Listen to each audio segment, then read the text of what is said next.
আসসালামু আলাইকুম ওয়া রাহমাতুল্লাহি ওয়া বারাকাতুহু।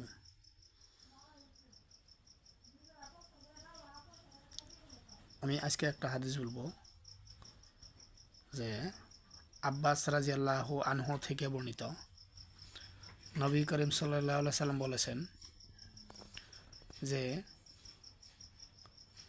কোনো ব্যক্তি যদি কোনো কিছু দান করে আবারও ফিরিয়ে নেয় তে সেই ব্যক্তির উপমা হলো সেই কুকুরের ন্যায় যেই কুকুর নিজে বমি করে আবারও সেই বমি নিজেই খেয়ে ফেলে।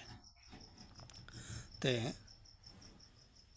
আমরা যেন ওইরকম জঘন্য কামের থেকে বেঁচে থাকি, কোনো কিছু দান করে যেন আর মনের ভুলেও যেন ফিরিয়ে না নেই। তো কোনো কিছু দান করা মানে জানা গেল মানে এইটা ভাবতে হবে যে এটা আমার ছিল না, আমি দান করে দিয়েছি নেকির আশায়, আমরা যেন ফিরিয়ে না নেই।